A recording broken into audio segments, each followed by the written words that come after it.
I'm Madge, and yes, I'm the woman who canceled her own mother's birthday party after she threw me out of the house. But the truth no one ever mentions is that it was never about a single night. It was the slow build of years of quiet insults, of small remarks that chipped away at me until there was nothing left of the version of myself that kept trying to please them. It was about helping organize a celebration I wasn't even welcome to attend. Have you ever wondered what it feels like when the people who are supposed to be your family push you so far that the only thing left to do is push back? That's what happened to me. That morning, the sun crept weakly through the blinds, throwing thin golden stripes across my kitchen counter.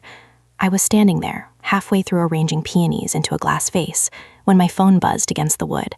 Miranda's name appeared on the screen, and before I even answered, a familiar tension curled in my stomach. Calls from my mother rarely came with some hidden demand or subtle expectation attached. "Em," she said when I answered, her tone clipped yet coated in just enough sweetness to sound polite.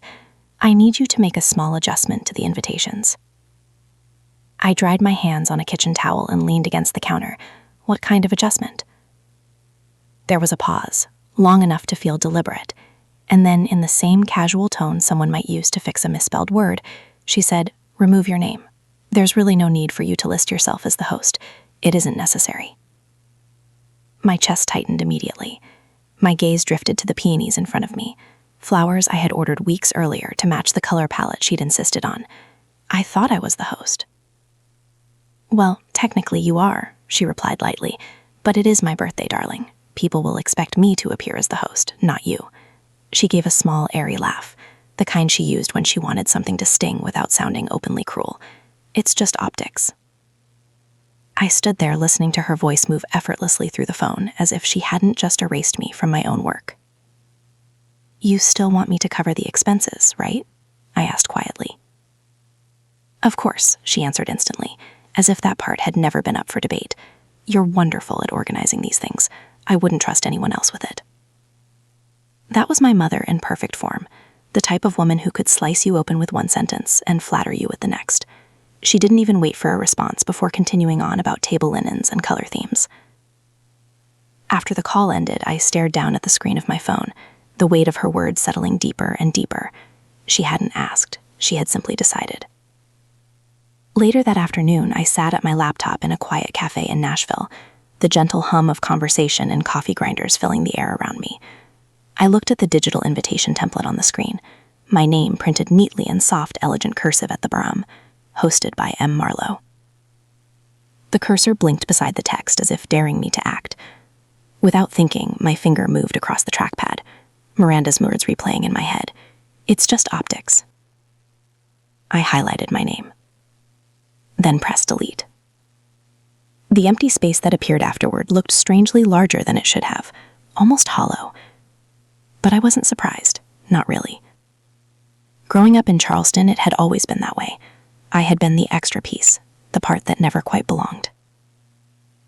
When I was 8, I spent weeks drawing a birthday card for my mother, carefully painting flowers across the cover.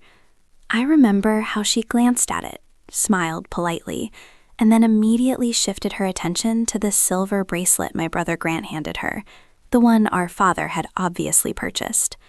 That card ended up in the trash within a few days. Years later, when I graduated at the top of my class at Clemson, she leaned across the dinner table and said, "That's lovely, Em, but no one really cares about a florist degree, except the truth was, I hadn't studied flowers at all. I'd majored in business and marketing, paid my own way through school, and later built a successful flower shop in Asheville from the ground up. But to Miranda, I was always someone playing pretend, a hobbyist, not someone she took seriously." I closed my laptop and leaned back in the cafe chair, letting the conversations around me blur together. A couple near the window laughed over their coffee. 2 women behind me were complaining about school meetings and neighborhood gossip, but all I could hear was my mother's voice, saying, "It's unnecessary." That night, after locking up the shop, I sat alone in my living room with a glass of cheap red wine. The air outside had turned colder, spring still struggling to fully arrive. I opened the laptop again and pulled up the finished invitation. Everything looked perfect. The venue listed in downtown Charleston, the date carefully chosen, the RSVP number printed clearly, and the delicate floral border I had spent weeks designing. Everything was there except my name. I stared at the blank space at the bottom until my vision blurred. Somewhere inside me, something small and delicate cracked. For years, I had convinced myself I could handle Miranda, that it was simply her personality, the way she interacted with the world. But sitting there, staring at that empty line, I finally asked myself a question I had avoided for too long. When exactly did I become a guest in my own family? A few days later, the afternoon sun shone harshly through my windshield as I parked in front of my parents' house on King Street. Charleston in April looked beautiful as always, azaleas blooming brightly along the sidewalks, the air warm and heavy with spring. I sat in the car longer than necessary, my fingers tapping the steering wheel. Part of me tempted to turn around and drive back to Asheville. But in my family, absence wasn't forgiven. It was remembered and used against you later. By the time I rang the doorbell, it was nearly noon. Voices echoed faintly behind the thick oak door, laughter and the clink of silverware. Miranda opened it wearing the same practiced smile she always used when playing the perfect Southern hostess. "Em," she said, her eyes scanning me carefully, as if checking for flaws. "You meet it." "Wouldn't miss it," I answered, forcing a smile of my own.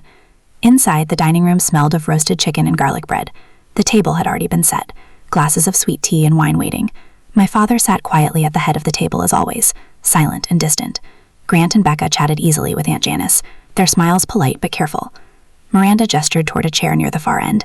"Sit down, dear, you're just in time." The conversation drifted through harmless topics, the weather, local politics, Becca's charity fundraiser. At one point I made a small suggestion about the party planning. Miranda's smile tightened immediately. "We've already taken care of it, darling. Don't trouble yourself with the details." It stung, but I let it pass. I always did. Lunch continued the way our family gatherings always did, polished and pleasant on the surface, while tension quietly simmered beneath everything. Halfway through dessert, Miranda leaned back slightly, her wine glass raised loosely in her hand, her voice airy and casual. "You know," she said, turning toward Aunt Janice, "I always assumed Grant would be the one who struggled to settle down, but look at him now, married, 2 children." And then she smiled sweetly toward me. "Some people just can't keep a marriage together." The words landed like a sop. No one looked at me, not Grant, not Becca. My father kept staring down at his plate as if the comment had never been spoken. Aunt Janice let out a weak, uncomfortable laugh, but Miranda continued calmly. "Madge has always had trouble committing. She gets that from Robert's side." I kept smiling politely, as if nothing had happened, as if the tight knot forming in my chest wasn't suffocating me. When lunch ended, I slipped quietly toward the hallway, needing a moment away from the table. That's when I heard Grant speaking softly to Becca. "After the meeting tomorrow, we'll finalize everything." Becca replied quietly. "Do you think Madge will cause a problem when she finds out?" Grant answered without hesitation. "We didn't invite her. Mom doesn't want her complicating things." The words hit harder than anything Miranda had said at the table. A meeting, plans, decisions, and I hadn't even been considered. Of course not. When I returned to the dining room, the conversation had shifted again, to local politics and the weather, as if nothing had happened. No one even noticed when I slipped out of the house 30 minutes later. The drive back to Asheville felt heavier than usual. The radio played quietly, but I wasn't listening. My mind replayed every dismissive remark, every quiet insult. This had never been about an invitation. It had always been about being the outsider. As the highway stretched endlessly ahead of me, something colder settled in my chest. I had thought I had already experienced the worst of it, but I was wrong, because nothing could have prepared me for what I discovered the following weekend. The days after that lunch dragged slowly, each one clinging to me like damp clothes. I kept trying to ignore what I had overheard, the meeting, the quiet cruelty in Grant's voice, but by Friday, the ache in my chest still hadn't faded. I told myself I needed answers, even though part of me already knew the truth. So that Saturday, I packed a small overnight bag and made the 3-hour drive back to Charleston, telling myself it was simply to finalize party details. That was the excuse anyway. The drive felt longer than usual, the miles stretching endlessly. When I arrived late in the afternoon, the sky above the city had turned soft and gray, the warmth of spring still hanging in the air. Miranda opened the door with the same stiff smile. "You're early," she said. "We weren't expecting you until tomorrow." "I thought I'd help finish organizing everything," I said carefully. She gave a short nod, already walking away. "Suit yourself." The house smelled faintly of lemon polish and lavender, the same scent from my childhood, but something felt colder the moment I stepped inside. Grant and Becca sat in the living room, scrolling through their phones. They glanced up, offered polite nods, and immediately returned to their screens. The tension from the previous weekend settled over the house again. "Your room's upstairs," Miranda caused from the kitchen. I carried my bag up the staircase, the wood creaking beneath my feet. When I opened the door to my old bedroom, I stopped completely. Everything was gone. The posters I had hung during high school had disappeared. My bookshelf, once crammed with old paperbacks and journals, had been cleared away. The bedding had been replaced with blue and gray dinosaur patterns. In the corner sat a small suitcase and a pile of toys. For a moment, I wondered if I had opened the wrong door. Then I saw the photograph on the nightstand, Grant's youngest son grinning proudly in his soccer uniform. My throat tightened. Back downstairs, I found Miranda arranging lilies in a vase. "What happened to my room?" I asked. She didn't even look up. "We converted it. Grant's children need space when they visit." "You didn't think to tell me?" She finally met my eyes, her expression cool. "You don't live here anymore, Madge. It's just a room." "Just a room?" I nodded quietly before turning away so she wouldn't see the slump of my shoulders. That evening, we sat around the kitchen table, going through the party plans. Or rather, she went through them while I listened. Whenever I offered a suggestion, a different appetizer maybe, adjusting the wine list, she brushed it aside. "Madge, darling," she said lightly at one point, glancing toward Becca, who struggled to hide a smile, "I appreciate your enthusiasm, but you wouldn't understand what makes an event sophisticated. Trust me." Her voice stayed soft, but every word carried a sharp edge. Later that night, once the conversation ended and Grant and Becca disappeared into the guest room, I stepped outside to the backyard. The night air smelled faintly of fresh grass and jasmine. I sat down on the old porch steps, looking up at the dark sky, where faint stars peeked through the branches above. It wasn't about the room. It wasn't about the party. It was the way my mother had always found ways to make me smaller, to shrink me down until there was no space left for me growing up. I tried everything to earn her approval. Good grades, piano recital, a stable business. But no matter what I did, I was never enough. Not like Grant, not like anyone else. That night, as the crickets chirped in the distance and the Charleston breeze brushed against my skin, I felt something in me harden. I told myself it couldn't get worse. But I was wrong. The real fracture was coming, and I never saw it coming. The next weekend arrived under a heavy sky. Charleston's spring had shifted, the air thick with moisture, clouds sagging low like they were too tired to hold themselves up. Rain tapped steadily against the windshield as I parked outside my parents' house again, the wipers on my car fighting to keep up. I hadn't planned on coming back so soon after what happened last time. I told myself I'd stay away, but Miranda had called midweek, her voice syrupy sweet, asking if I could just swing by to help with the final vendor confirmations. And like a fool, I had said yes. By late Saturday afternoon, the rain hadn't let up. The house felt colder this time, like the damp air had soaked into the walls. Inside, everything looked the same. The pristine kitchen, the stiff-backed dining chairs, the vase of lilies, always sitting just so on the counter. But it felt heavier, like walking into a room right after an argument. "Don't forget to check with the florist," my mother said without looking at me as I set my overnight bag by the stairs. "They keep confusing the arrangement colors." I nodded, even though I'd already emailed them twice this week. Becca sat at the breakfast bar, scrolling on her phone. When I greeted her, she barely looked up. The weekend dragged like wet clothes clinging to my skin. Every suggestion I made about the party, the menu, the playlist, even the lighting, was quietly overridden by my mother. "I already spoke to the caterer," she'd say, or "Becca has a better idea." By Saturday night, I was running on fumes.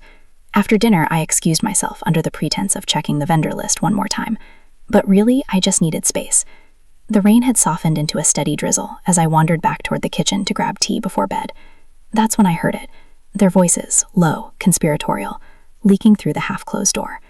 "She's always been a burden," Miranda was saying. Her voice had that same polished, cutting edge she used at church luncheons when talking about people she pitied. Everything is so difficult around her. I froze, fingers tightening around the doorframe. "She's exhausting," my mother continued. "The emotions, the drama. I told Becca to keep an eye on her. God knows could mess up the party." Becca's voice followed, soft but clear. "I'll make sure she stays in line." A sharp crack split through me, like glass fracturing in slow motion. I stepped back quietly, careful not to let the floorboards creak. My chest felt too tight, like I couldn't get enough air in that moment. In that moment, something fell into place. Not a new wound. No, this wasn't new. It was confirmation of something I'd felt my entire life, but had never been allowed to name. I wasn't the daughter. I was the problem. The rain hit harder against the windows as I slipped out the back door, unnoticed. The night air smelled like wet grass and pavement. I walked to the edge of the backyard, past the old swing set my father had built decades ago, until the porch light blurred behind me. I stood there, letting the rain dampen my hair, staring at the fence like it held all the answers I'd been searching for since childhood. I thought about every time I'd been told I was too much, too sensitive, too opinionated, too difficult. And now, at 37, I finally heard it spelled out plain. I was a burden. Later that night, after everyone had gone to bed, I sat by the guest room window, listening to the rain tap against the glass like 1,000 tiny drums. In my mind, I started making lists. Names, vendors, contracts, every thread of this party that was tied to me. And for the first time, I let myself imagine what would happen if I stopped trying to please her. That night, as the rain tapped against the window, I realized something terrifying. I was finally done being the daughter she wanted me to be. The rain had stopped by the time I left Charleston the weekend before, but the storm inside me hadn't. For the next few days, I went through the motions. In Asheville, managing my flower shop, chatting with Tanya over morning coffee, but my mind kept drifting back to that night, to those words I couldn't unhear. Burden, exhausting, too much. By midday, the countdown to Miranda's birthday party was officially 2 weeks. I'd convinced myself I could still see it through, tie a neat bow on the whole mess before walking away for good. That Saturday, I arrived at my parents' house earlier than usual, the late spring humidity already clinging to the air. I parked in the same spot on the driveway, heart sinking as I noticed how full the street was. The rental van from the caterer, the florist's delivery truck, and 2 unfamiliar cars. Something felt off. Inside the house was buzzing with activity. I barely had time to set my bag down before I noticed it. The tablecloths in the dining room were navy blue, not the soft ivory I'd spent hours picking. The floral centerpieces were oversized and gaudy, nothing like the minimalist arrangements I designed. Even the layout of the tables had been changed, chairs crammed close together without the breathing space I'd requested. I stopped one of the caterers as they walked past. "What's going on? These aren't the linens I ordered." She glanced at me, confused. "Your mother said you changed your mind." My stomach turned. I walked to the living room, heart pounding harder with each step. Miranda was there, standing by the fireplace, directing one of the florists like a general overseeing troops. When she saw me, she barely smiled. "You're here," she said, like I was late. "We made a few changes, nothing major." I swallowed hard, trying to keep my voice steady. "You changed everything without telling me?" Miranda waved a hand. "Don't be dramatic, Em. You always overcomplicate things. I fixed it." I felt the heat rise in my chest, my hands clenching at my sides. "You didn't fix it. You undermined me." She turned, finally facing me, eyes sharp. "Oh, honey, don't make this about you. This party is bigger than your little event planning hobby." My breath caught. Hobby? As if I hadn't built my business from scratch, spent years making other people's events flawless while my own family treated me like a liability. I glanced around the room. Grant and Becca stood near the kitchen island, pretending not to watch, but I could see the tension in their shoulders. I took a step closer to my mother, voice low but firm. "This is the last time, Miranda. If you keep treating me like this, like I don't matter, like everything I do is a joke, I will walk away." Her smile was razor sharp. "Don't be ridiculous. You'll do what you always do. You'll fall in line." The words hit harder than I expected, but this time they didn't knock me down. They lit something inside me. I turned without another word and left the room, the weight of everyone's gaze trailing behind me. That night, I sat on the guest room bed, phone in hand, texting Tanya. "Me, if I disappear before the party, don't be surprised." Her reply came a minute later. "Tanya, you okay?" I stared at the screen, then typed back. "Me, not yet, but I will be." I put the phone down and opened my laptop, pulling up my contracts, vendor lists, payment receipts. Every string holding this party together ran through me, and now, for the first time, I was ready to cut them. As I walked away from the kitchen that night, something in me shifted. I knew I was done warning her. The following week crawled by like a weight I couldn't shake off. I returned to Asheville after that last confrontation, opened my shop, smiled at customers, but every smile felt forced, brittle. My phone buzzed daily with updates from vendors, final confirmations, invoices, delivery times. I answered every message, checked every detail, but in the back of my mind I kept replaying her words. "You'll do what you always do, fall in line." By Friday afternoon, 1 week before the party, I knew I couldn't stay away. Not yet, not without seeing how far she'd go. The sun bore down hard that day, heavy and suffocating. Charleston's air felt thick enough to choke me when I arrived at the house. Inside, the tension hit me like a wall. My father sat in the living room pretending to read the paper. Grant and Becca hovered near the kitchen island, speaking in low tones. No one looked up when I walked in. I headed straight to the dining room, determined to check the final setup one more time. And there it was again. The table placements were different, the flower arrangements overdone, nothing like the sleek, simple designs I'd finalized. Even the playlist notes I'd left on the counter were gone, replaced by a scribbled list in my mother's handwriting. I turned sharply toward the kitchen. Miranda stood by the stove, stirring something with unnecessary force. "Mom," I called, keeping my voice steady. "Can we talk?" She didn't look up. If it's about the party, I've already made a few adjustments. I swallowed back the heat rising in my throat. "You changed everything again without telling me?" She finally met my eyes, her smile tight. Darling, it's my party. You make everything so complicated. I simplified it." I took a slow breath, willing myself not to explode. "You don't get to erase my work. You don't get to treat me like I'm a problem to be fixed. Her smile vanished, replaced by something sharper. Oh, honey, you've always been the problem. The room fell quiet. Grant and Becca froze by the sink. My father looked up from his paper, but said nothing. My heart pounded so loudly I could hear it in my ears. I'm warning you, I said quietly, voice shaking despite my effort. If you keep treating me like this, I won't stay. She snorted, waving me off like I was a child throwing a tantrum. This is my house, my party. If you can't act like a guest, you can leave. Her words sliced clean through me. She wasn't just dismissing me. She was throwing me out. I'm serious, I said, my voice breaking despite myself. She crossed her arms, eyes cold. I am too. You want to act like an outsider? Fine. You don't belong here anyway. No one said a word. Not Grant, not Becca, not my father. I stood there a moment longer, waiting for someone, anyone to step in, to tell her she was out of line. No one did. So I walked out the front door. The clicked shut behind me like the final nail in a coffin. I sat in my car, staring at the steering wheel, hands trembling. The humid air felt thick, suffocating. I could barely breathe. I unlocked my phone, pulled up the party schedule, and hit delete. Every file, every folder, every document, gone. For years, I'd let her silence me, let her shape me into something smaller, more palatable. But that night, sitting alone in my car, I realized I wasn't angry anymore. I was done. As I drove away from the house that night, the question wasn't whether I would walk away, it was how far I was willing to go. The road back to Asheville stretched endlessly beneath my headlights. The storm that had hovered all afternoon finally broke, somewhere around Somerville, fat drops of rain splattering against the windshield like pebbles. My phone lay on the passenger seat, dark and silent, but I kept glancing at it, my stomach twisted in knots. Somewhere between mile marker 83 and the county line, I finally reached for it. My hands still shook a little as I typed the first message. Me, to Dad. I didn't deserve that tonight. I stared at the screen for a long moment, then tapped out another. Me, to Grant. Do you really think I ruined everything?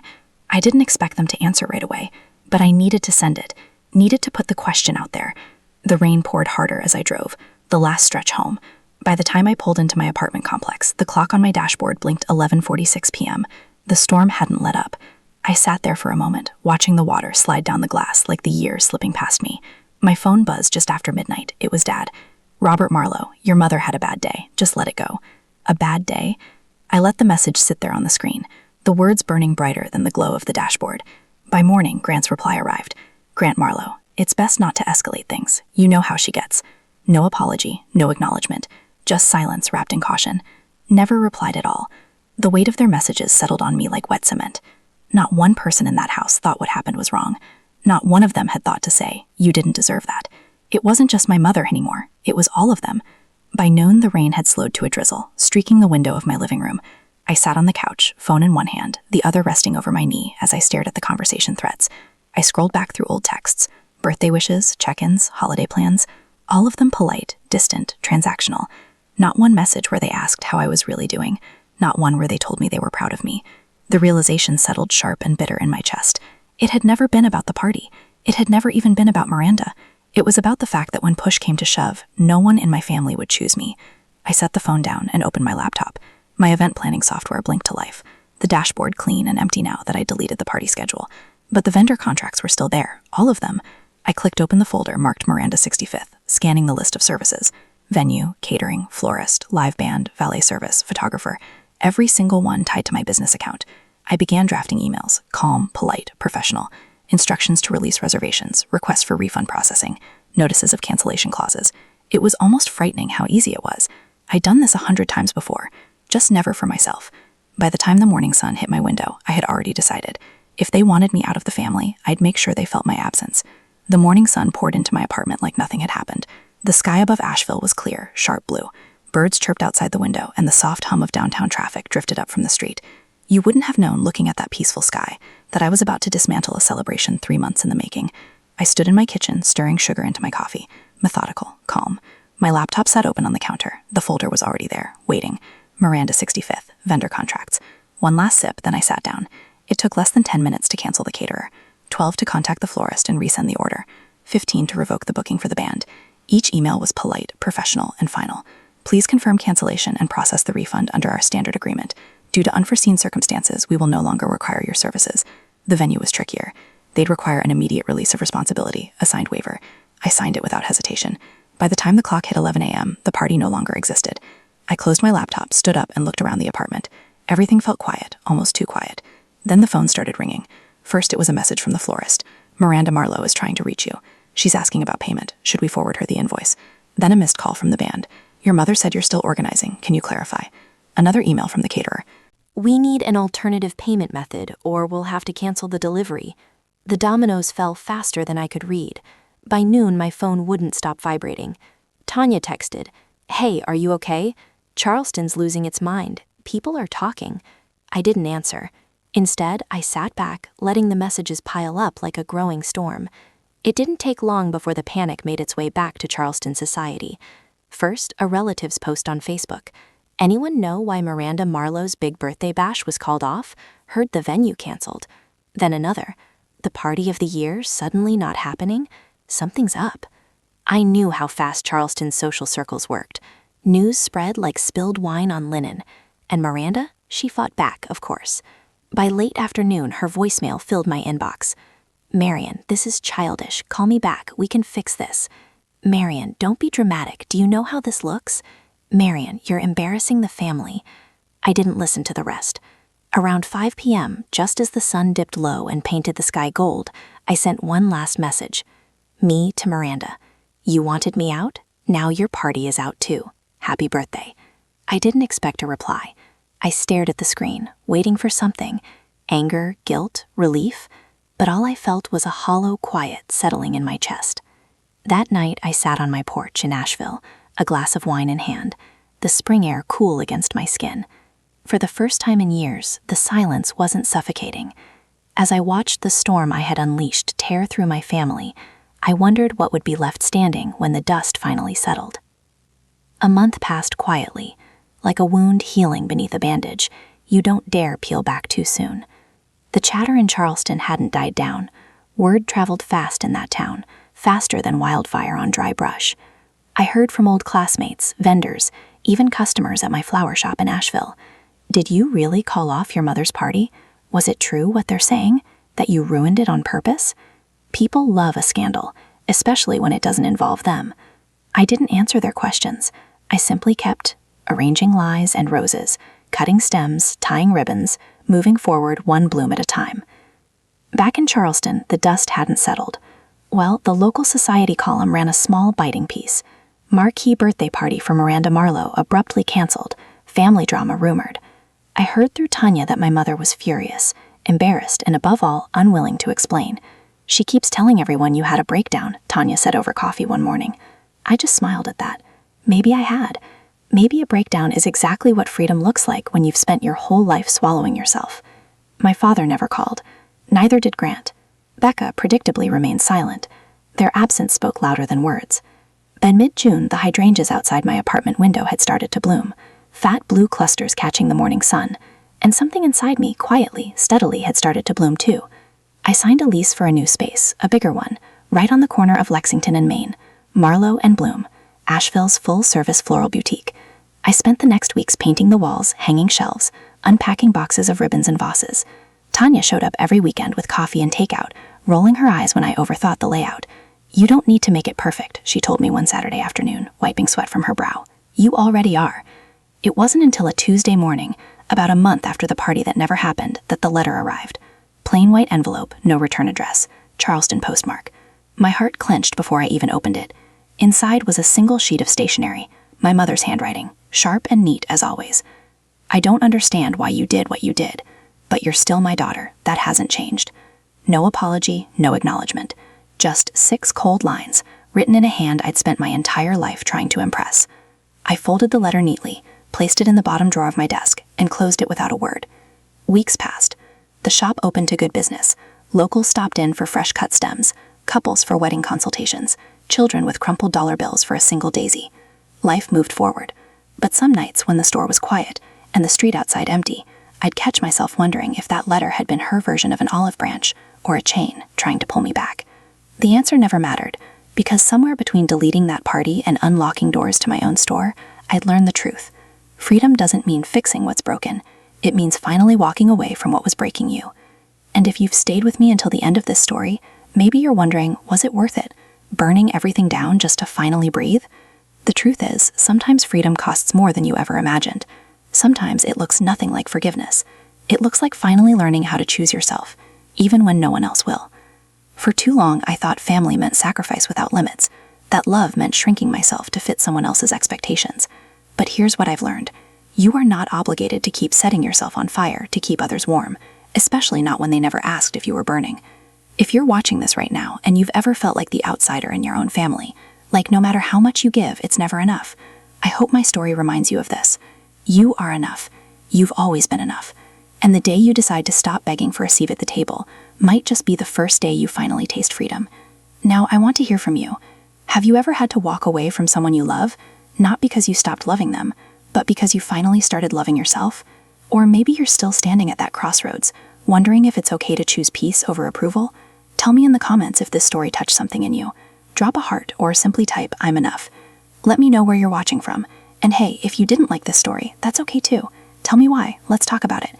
If you want to hear more real, raw stories like this about family, forgiveness, freedom, don't forget to hit that subscribe button and turn on notifications so you don't miss the next one.